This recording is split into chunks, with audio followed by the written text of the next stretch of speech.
Olá, sejam todos bem-vindos a mais uma live do Sebrae Santa Catarina. Vou colocar o tema aqui. Hoje o nosso tema é Finanças para Empreendedores.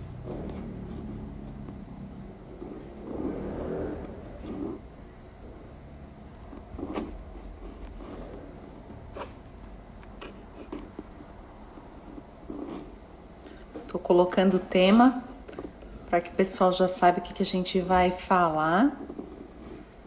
Então, nosso tema é Finanças para Empreendedores.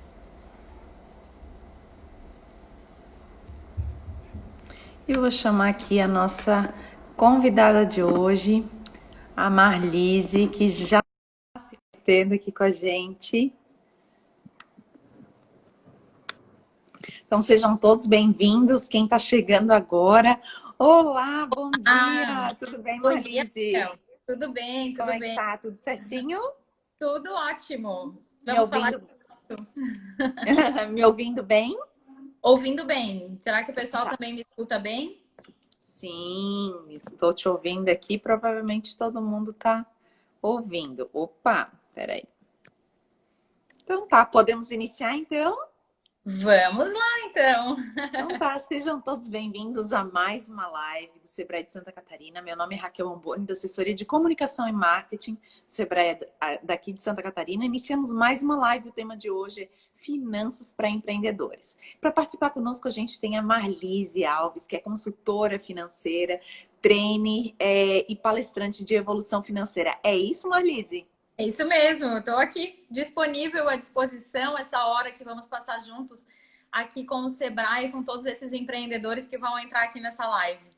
Bacana. Então, antes de mais nada, eu gostaria de convidar você que está aqui nos assistindo para participar conosco, enviando perguntas ou observações no nosso campo de comentários aqui embaixo e visitar também a nossa landing page, que é sebrae.sc/coronavírus, e fique por dentro de tudo que o Sebrae está oferecendo para os pequenos negócios nesse momento de crise, nesse momento atípico que estamos vivendo. Então, o nosso bate-papo é com a Marlise sobre finanças para empreendedores, um tema super importante, principalmente agora nesse período que a gente está vivendo. E antes de a gente iniciar o nosso bate-papo, eu vou pedir para a Marlise ela se apresentar, falar um pouquinho de ti, para que a gente possa te conhecer, para que as pessoas possam conhecer, e depois a gente entra no nosso bate-papo. Vamos Pode lá. ser? Pode ser sim. Para mim é uma honra estar aqui. Obrigada, Raquel, por esse convite. Sempre acompanho, sou cliente do Sebrae também já há muito tempo. Participei de Empretec, já tive consultores Ali aqui na nossa empresa. Eu Que sou empresária bacana. contábil aqui em Florianópolis, na área de contabilidade, então tenho um escritório contábil já há 23 anos. E no decorrer do tempo, aqui como contadora, eu fui verificando que alguns clientes, eles tinham muita dificuldade financeira, enquanto outros conseguiam evoluir com muita facilidade. E Uhum. clientes tinham perfis muito parecidos, perfil de renda, perfil familiar, moravam mais ou menos aqui na mesma região aqui de Florianópolis, e isso me chamou muita atenção, né? E isso já faz Uhum. anos.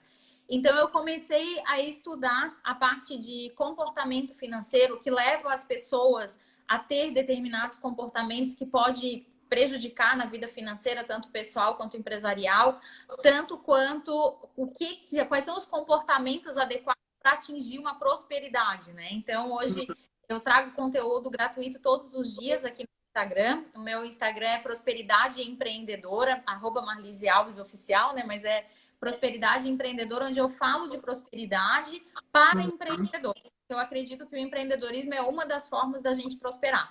E aí, diante disso, né, claro, engloba educação financeira, engloba coaching financeiro, outras metodologias que eu uso para ajudar os empreendedores nessa questão relacionada a dinheiro. Bacana.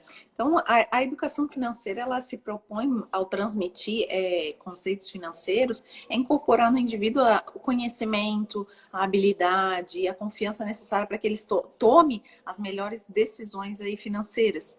E aí, dessa forma, a pessoa vai ter elementos conceituais que vão permitir com que ele conheça e entender e ponderar sobre aí a importância do controle financeiro, como tu falar, como prosperar né, financeiramente, os impactos e necessidades aí de evitar o endividamento, o efeito positivo aí de se construir uma reserva financeira, especialmente aí ao longo prazo, principalmente nesses casos que estão acontecendo agora, né? E entre outros comportamentos financeiros positivos, sendo assim estimulado a incorporar ele no dia a dia. Então, com isso, eu te pergunto, como fazer um planejamento financeiro para quem está iniciando? Bom, para quem está iniciando no empreendedorismo, é isso? Exatamente. Bom, eu gosto muito de pensar. Opa, Raquel, você sumiu, voltou. Ok. Eu gosto muito de pensar que quem está iniciando um negócio, hoje em dia, né? Eu comecei um negócio há 23 anos atrás, onde a gente não tinha internet, não tinha busca, não tinha Google, não tinha subsídios para começar um mínimo de planejamento financeiro necessário. Eu gosto de pensar que quem está começando hoje, existem muitas ferramentas para se fazer um planejamento financeiro. Então, começar estudando sobre finanças, estudando. E aí, sobre finanças, eu não quero dizer aqui estudar sobre investimento, sobre ação na bolsa, não. É um passo bem atrás ainda, é estudar como é que eu lido com o dinheiro, como que o dinheiro está dentro da minha vida e qual vai ser a relação do dinheiro dentro do meu negócio. Então, lá no meu negócio, né, tô aqui planejando abrir um empreendimento, é necessário ter um mínimo de planejamento financeiro, né? Eu vou começar esse negócio, vou pegar dinheiro emprestado para começar, vou começar com crédito de terceiros, né? Utilizando dinheiro de terceiros para o meu negócio, ok, tudo bem, mas diante dos cenários, né? Quais são os cenários? Cenário altamente positivo. Como que vai ser minhas vendas? Como que eu vou pagar esse financiamento que eu adquiri? Se o cenário for neutro, né? Se o cenário for negativo. Então, é preciso sim começar um negócio fazendo uma prospecção financeira, né, daquilo do que está se começando. Inclusive, no Empretec, a gente aprende isso de uma maneira bem prática, né? Se traçam planos de ação a respeito de uma empresa modelo, para a gente ter essa ideia clara se aquele empreendimento vai ter sucesso no curto prazo, no médio prazo e no longo prazo. Então, não tem como fugir disso. Para quem está começando um negócio, é essencial que exista esse planejamento financeiro. E existem aí muitas pessoas que utilizam a mesma conta, tanto do pessoal quanto da jurídica da empresa, e aí mistura tudo. Conta a pessoa física com a pessoa jurídica, tudo misturado. Primeiro, é necessário fazer essa separação? E se sim, quais são as dicas que tu daria para quem está trabalhando dessa forma com a conta toda misturada? Bom, eu te diria, Raquel, que essa mistura entre a pessoa física e a pessoa jurídica, ela é o primeiro passo para quebrar a empresa, tá? Então, quem está nos assistindo, se tem mistura, saiba que isso pode te levar a tua empresa à falência.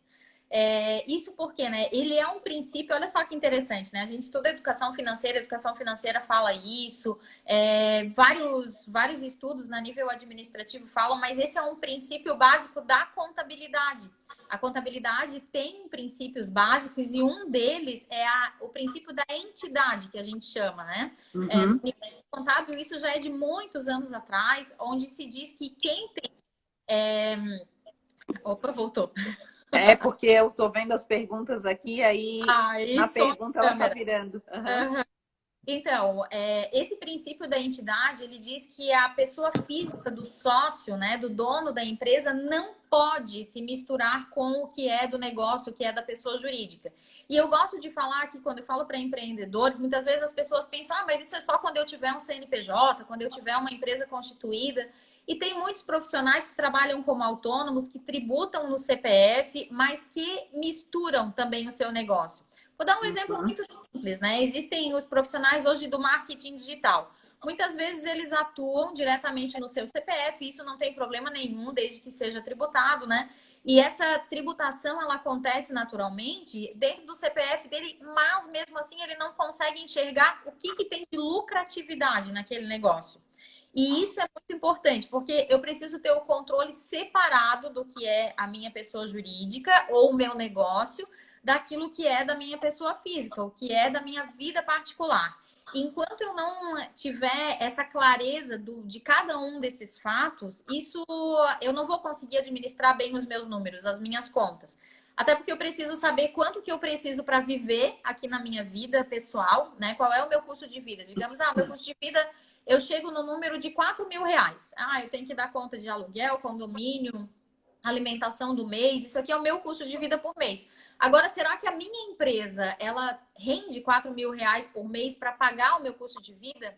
Então, essa clareza numérica, ela precisa acontecer desde o início do planejamento do negócio para que realmente a gente consiga administrar bem as contas. Então, me perguntaste ali também o como fazer isso, né? Primeiro de tudo, separando as contas, né? Então, quando a gente atende cliente aqui no escritório, uma das primeiras orientações é essa: abrir o CNPJ, abrir junto uma conta de pessoa jurídica, uma conta vinculada a esse CNPJ. Tudo que é da Sim. empresa vai passar naquele CNPJ. Vai emitir as notas por ali, vai fazer pagamento por ali. No final do mês, então, vai se saber quanto que deu de sobra, de lucro, de ganho, né? Referente àquele negócio.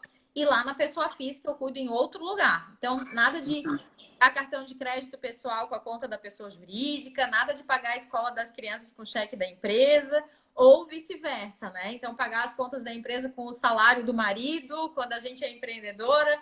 Então, não dá para fazer essa mistura. Tem o Flávio, ele fez uma pergunta aqui: qual é a melhor forma de chamar a atenção do investidor anjo?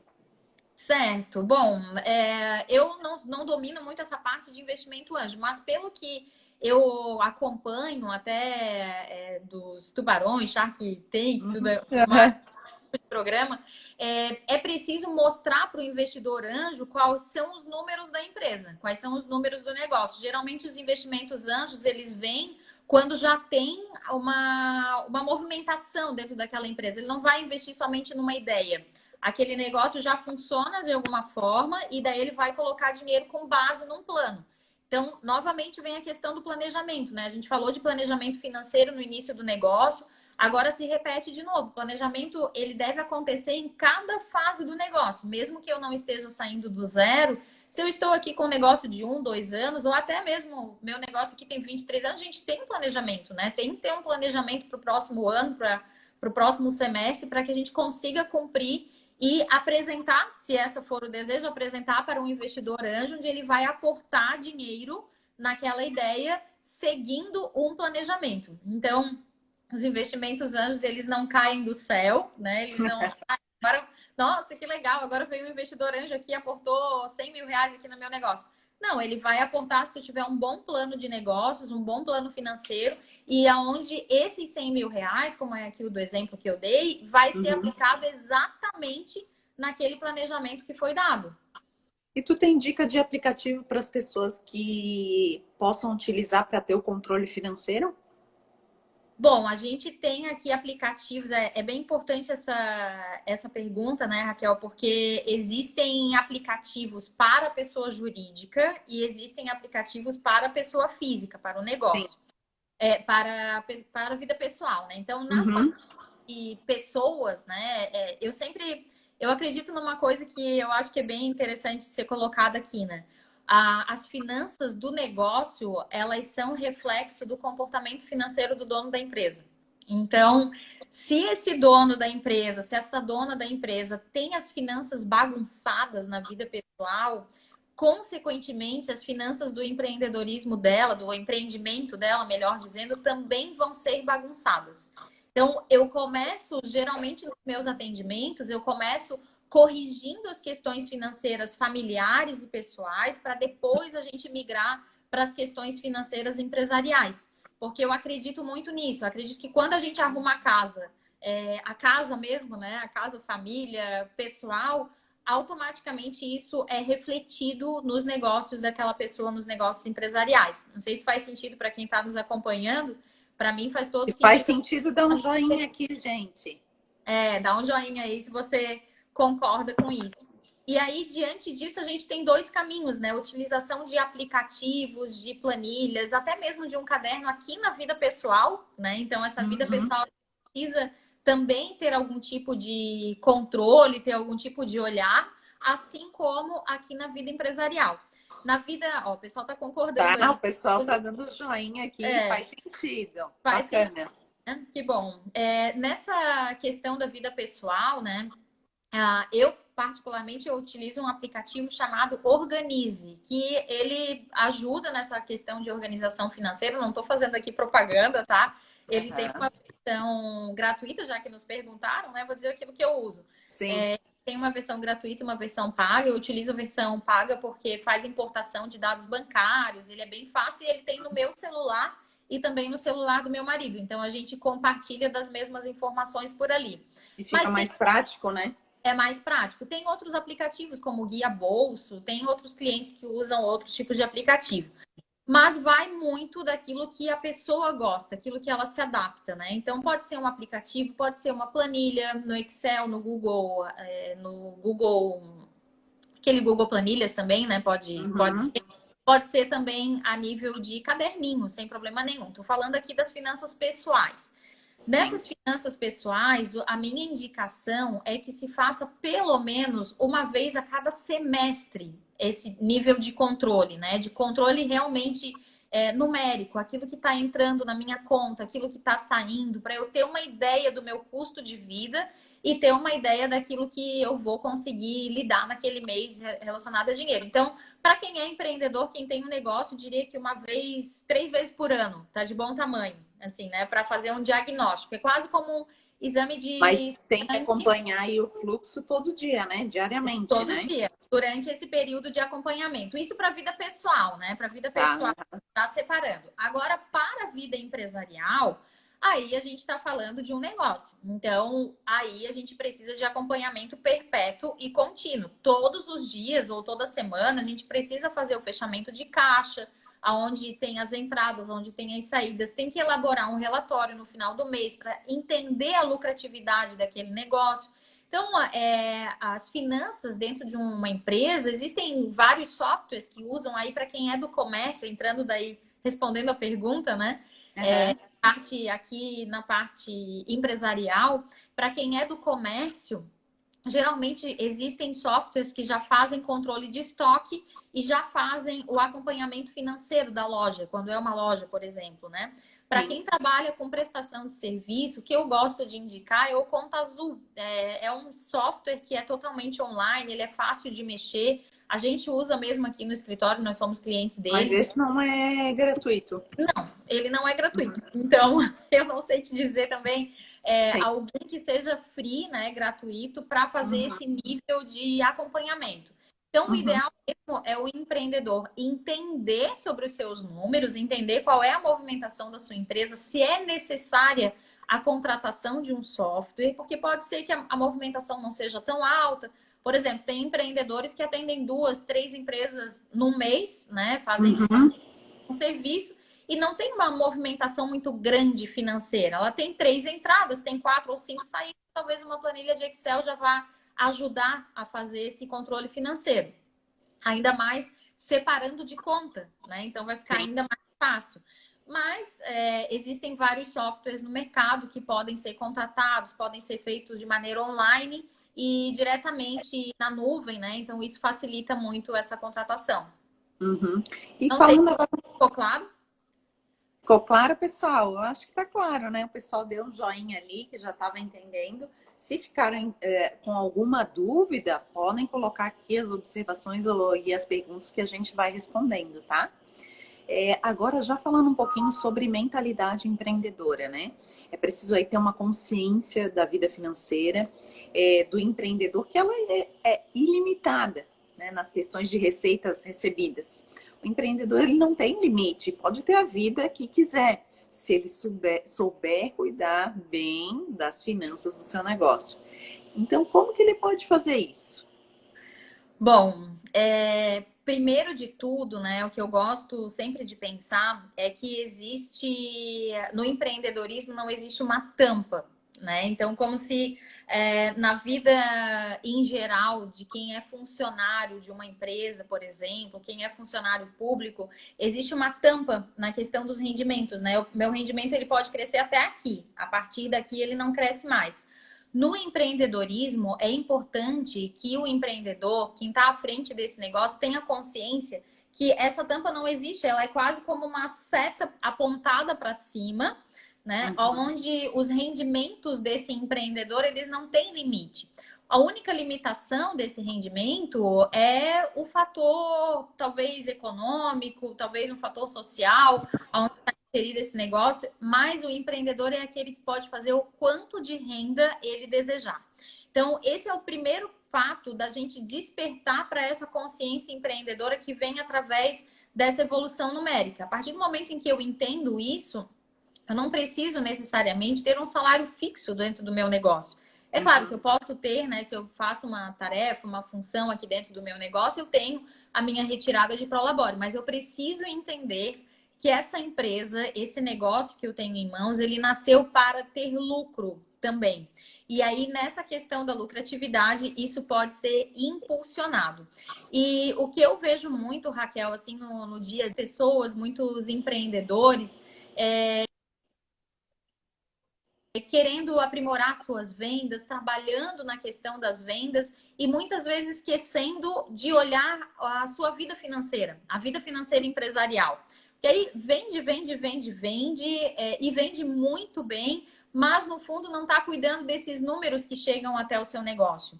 E então eu vejo isso como uma questão de consciência financeira. A partir do momento em que eu me conscientizo que eu não preciso ficar exclusivamente nas vendas ou somente nas vendas, que eu não preciso ficar exclusivamente no operacional, muito pelo contrário, eu preciso ter esse olhar de dono do negócio.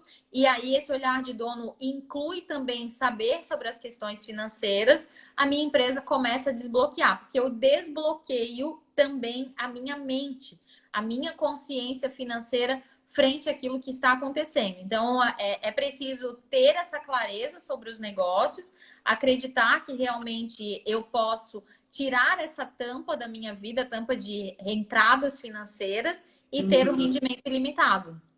Faz Como sentido? é que eu... Faz sentido, faz sentido. O pessoal tá botando aqui, tá acompanhando e tá falando, tá dando joinha. Ok. E como é que a gente faz para organizar agora as finanças em tempo de pandemia? Tempo Bom, tão crítico, né? é crítico, né? E provavelmente algumas das pessoas que estão aqui vendo e ouvindo a gente nesse momento tiveram um baque nos negócios, né? Exato. Alguns não, alguns negócios eu observei agora durante a pandemia que inclusive cresceram, tiveram boa prospecção de clientes por ter essa necessidade agora durante o período de pandemia, mas digamos que 90%, eu não sei se existe esse estudo, mas aqui na minha mente, 90% dos negócios eu acredito que tiveram algum tipo foram afetados Impacto. Uhum. de impacto negativo aí nos negócios. E aí, perante essa questão da pandemia, né, é muito importante que inicialmente, ou quer dizer, na verdade, nem é mais inicialmente, né? Inicialmente seria lá em março. Agora a gente está em julho, né? Já deu tempo de fazer, mas E se aí a a gente gente está tá... partindo para a retomada, né? Tanto é que depois no final eu vou Exatamente. falar um pouquinho sobre isso, né? Porque querendo ou Uhum. não, como tu falasse, em março a gente estava aí lá no início, né? Tinha Sim. pessoas que tinham uma reserva, mas a grande maioria não. E aí, na verdade, é um momento para a gente pensar para aqueles que estavam mais próximos dos seus clientes ou não, e tentar se organizar a partir daquele Uhum. momento, né? E aí a gente vai falar de estratégias para retomada mais no final da nossa live, dar dicas aqui para quem ficar até o final conosco. Ótimo, muito bom.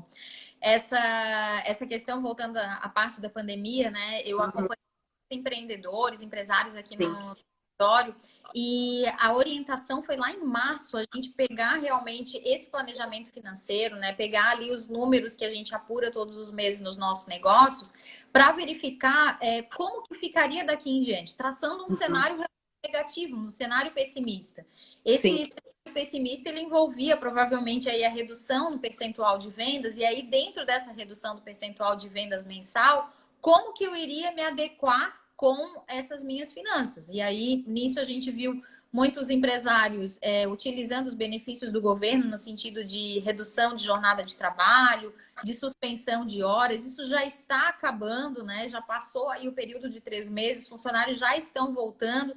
Então, teve aí um fluxo de caixa um pouco mais adequado nesse período, mas que precisa também ser visto em todos os momentos da organização.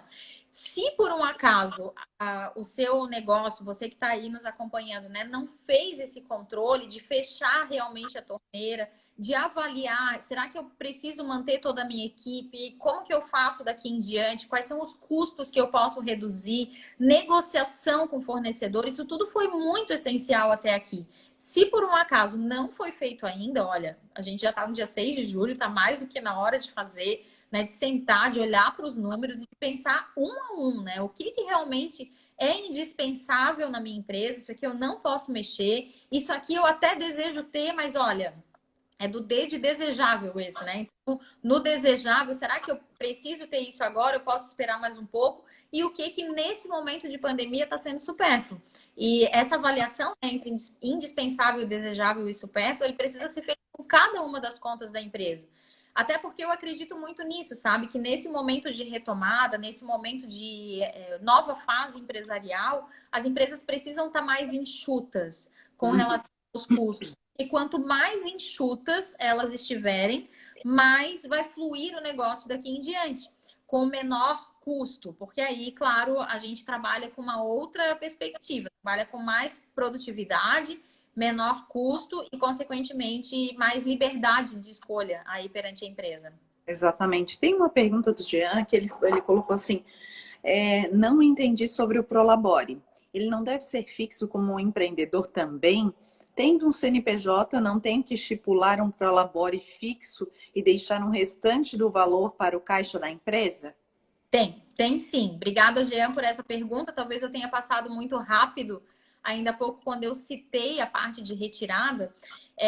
Existem duas questões aí relacionadas à Prolabore, né? Uma delas que é a obrigatoriedade contábil de se retirar um Prolabore todos os meses. Então, toda pessoa que tem uma empresa, tem um CNPJ, ela é obrigada, não é algo facultativo. O Prolabore, para quem está trabalhando na empresa, é o salário do dono da empresa. Inclusive, tem uma legislação que fala que para retirar os lucros do negócio, né, contabilmente, é preciso que esse sócio retire também o Prolabore. Então, a gente não está falando para não retirar de jeito nenhum.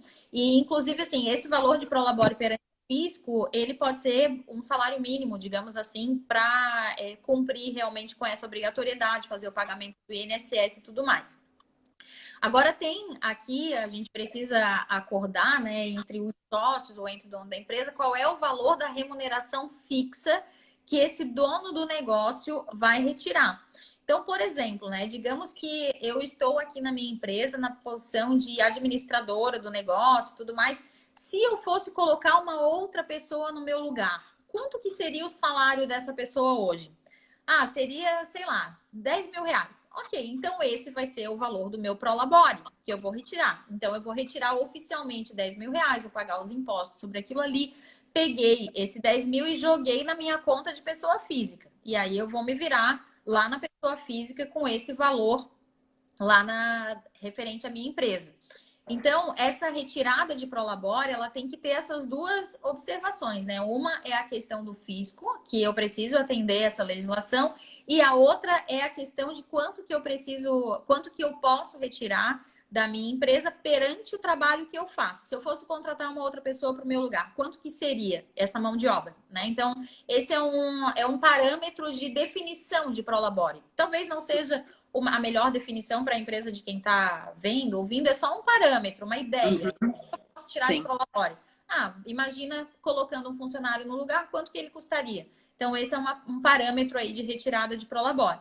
E, claro, tudo aquilo que a empresa lucrar, né, o que tiver de lucro, vai ser definido pela gestão. Então, tem empresas, por exemplo, que deixam 100% da lucratividade no próprio negócio, para reinvestimento daquele negócio. Tem empresas que fazem 30% para o dono do negócio, 70% de reinvestimento. Não existe uma fórmula pronta com relação a isso, né? Não tem algo, alguns estudos, claro, mais da parte de administração, apontam para percentuais, mas eu acredito muito que existem os percentuais próprios de cada negócio, de reinvestir no negócio, de aprofundar o negócio, de colocar dinheiro ali para que isso flua e acelere os resultados cada vez mais. Jean, ficou ok? Dá um joinha pra gente se ficou ok, tá?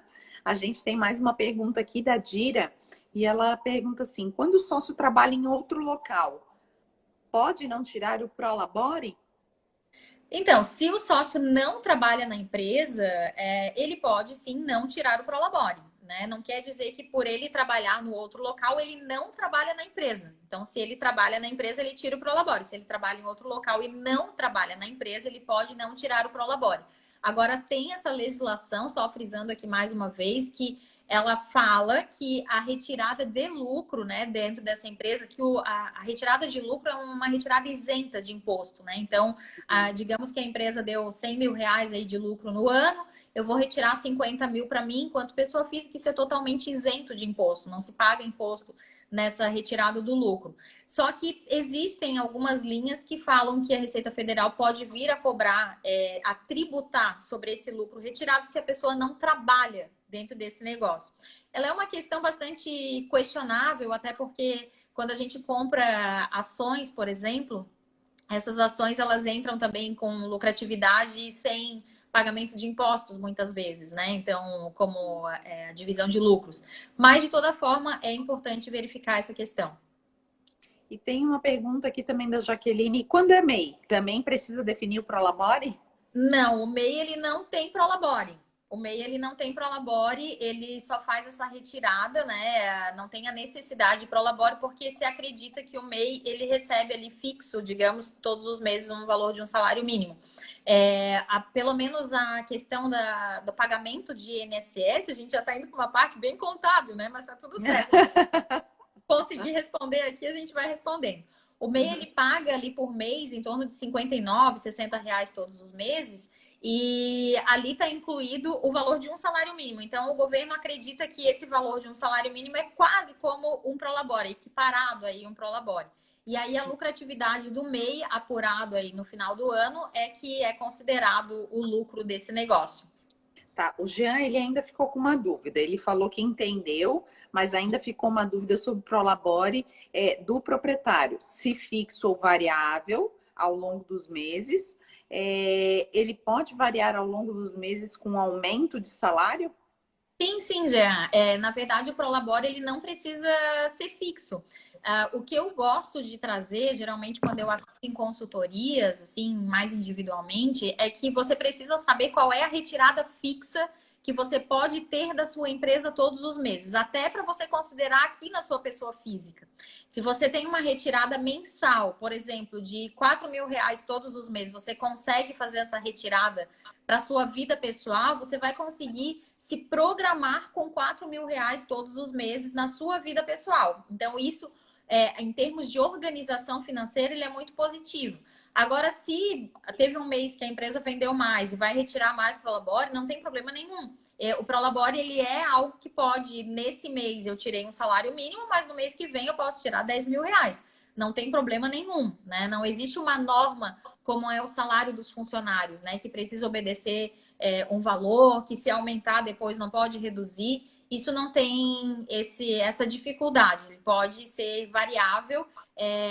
A questão que eu trago aqui é mais a nível administrativo, a nível gerencial para a organização financeira, visando aí uma organização financeira principalmente na vida pessoal. Tem uma pergunta da Alcisete aqui. O que fazer quando o colaborador, funcionário, não aceita assinar a carteira? Qual segurança terá o proprietário de não ser cobrado por lei de uma futura demissão por justa causa? Olha, a pergunta é se o funcionário não quer assinar a carteira, é isso? O funcionário não aceita. Bom, na verdade, eu acredito que ele não pode ser teu funcionário, né? Então, a gente parte por aí, né? Existe uma legislação trabalhista que precisa ser seguida, e aí, nesse caso, a gente não tem como fugir de não assinar a carteira, né? A única possibilidade de termos um vínculo entre empresa e funcionário é fazendo uma assinatura da carteira. Então, se ele não quer assinar a carteira, então, olha, não é funcionário da empresa, né? E aí vai muito desse papel do dono da empresa de realmente ter consciência disso. E isso a gente passa por essa consciência empreendedora também, de saber que lá na frente pode ter problema, de não aceitar que realmente essa relação já comece torta, porque é uma forma de começar torta uma relação trabalhista. Exatamente. O Jean falou, maravilha, entendi, muito obrigada. Que bom, Que bom, Jean, então. ficou claro. Bacana. Que bom. Então, a gente está quase aí chegando no final da nossa live. A gente falou de planejamento financeiro, organização das contas, né, da separação entre pessoa física e pessoa jurídica. Não dá para fazer tudo junto. As Não. finanças dos negócios. Então, qual que seria a tua mensagem final, né, sobre finanças para os empreendedores? Eu quero deixar aqui para quem está nos acompanhando uma questão bem importante, assim, né? Avalie aonde que você está financeiramente hoje. Hoje é dia 6 de julho do ano de 2020. Eu quero te convidar, então, a pegar um papel e uma caneta assim que finalizar essa live. Faz uma anotação de como que está o seu cenário financeiro hoje, né? Anotando quanto que você ganha, quanto que você gasta aí na sua vida pessoal, qual é esse equilíbrio de contas entre entrada e saída, como que tá dentro dos seus negócios, essas contas estão organizadas, tá uma bagunça financeira, pode melhorar, faça essas anotações. Logo em seguida, já projete como que você quer chegar no final desse ano. Então, assim, é a dica de ouro, né? Chega lá em dezembro desse ano, como que você quer chegar frente a essas questões que você está vivendo hoje, enquanto finanças pessoais. E aí, nesse dezembro de 2020, né? Como que vai ser? Se vai ter mais prosperidade? Se você quer ter organização financeira? Deixe bem claro para você mesmo por que que isso é importante. Por que que isso vai ser importante chegar no final do ano com essas questões melhoradas? E aí, a partir disso, responda a pergunta: isso depende de quem? Se você responder que depende de você exclusivamente, eu quero te dizer que você já está aí num caminho, que é o caminho de decisão, de decidir por seguir nessa direção. E aí, claro, se você se comprometer 100% por seguir nessa direção, tenho certeza que você vai ter ótimos resultados. E se precisar de alguma ajuda, pode contar comigo. Meu Instagram tá aí, tem conteúdo sempre, todos os dias. Vai ser um prazer ajudar você. Gente, tem dicas aqui valiosíssimas. Para quem não chegou no final da live, que eu vi aqui nos comentários, ela vai ficar gravada, então você consegue tirar algumas dúvidas, consegue rever a live, ver as perguntas que foram feitas aqui no nosso chat e dizer que esse bate-papo, né, a gente vê a importância de melhorar a nossa relação com o dinheiro. A educação financeira, ela tem uma relevância para o bem-estar de cada um. Né? Então, vamos pegar essa dica, botar no papel quem que é responsável, né? Vamos se colocar como protagonistas dessa história, sabendo que a gente passa, mesmo passando por períodos difíceis, tentar refazer, começar a organizar as suas contas, separar elas, saber lidar com dinheiro, seja para gastar com inteligência, programar suas despesas ou investir elas adequadamente. Uma boa educação financeira é importante por conta da segurança que ela proporciona. Saber ganhar, economizar, investir os seus recursos da melhor maneira possível e com segurança, né? Então, eu acho que fica uma reflexão, ficou várias dicas aqui muito bacanas, que a gente possa começar desde agora, né? Já que quem não fez em março, que inicie agora, né? Exatamente. Então, não deixe para fazer depois, né? E adiando, porque daqui a pouco chega o final do ano e o que eu fiz, né? Pela minha empresa. Então, eu aproveito aqui para deixar para vocês, para acessar gratuitamente materiais sobre estratégia para a retomada. Super importante, totalmente gratuito, que é sebrae.sc/kit-estratégias retomada. Então aproveita que tem bastante material aí gratuito e que vai ajudar você aí nessa retomada. Então, Marlise, queria te agradecer imensamente a tua participação aqui conosco, que foi fantástico, e eu tenho certeza que as pessoas vão conseguir utilizar essas dicas aí para agora. Ah, que bom. Eu que agradeço, Raquel, o convite. Parabéns ao Sebrae. Eu sou super fã do Sebrae, acompanho e tenho maior carinho pelo Sebrae por tanto ensinamento que já tive.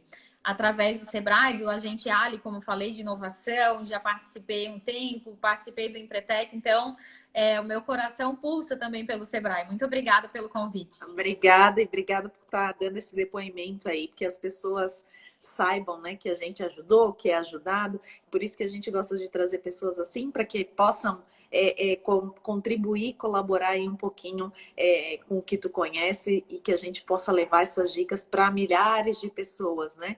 Então, o pessoal está pedindo aqui qual é o teu Instagram para que possam entrar em contato. Ah, sim, o meu Instagram é @marlisealvesoficial, Marlise com S. Então, fica o convite para vocês acessarem por lá também. Então, gente, muito obrigada a todos os empreendedores, a todas as pessoas que estiveram aqui conosco e que querem fazer a diferença. Então, lembrando que nós temos os canais do Sebrae que também estão à disposição, que é o Sebrae 0800 570 0800. A gente tem um atendimento via WhatsApp, fale com o especialista, basta acessar a nossa landing page, que é sebrae.sc/coronavírus. Temos as nossas redes sociais, que é o Facebook Sebrae Santa Catarina e o Instagram, @SebraeSC, porque o Sebrae é a força do empreendedor brasileiro. Obrigada, Marlise. Até a próxima. Obrigada Até a próxima. também. Tchau. Tchau, tchau. Tchau.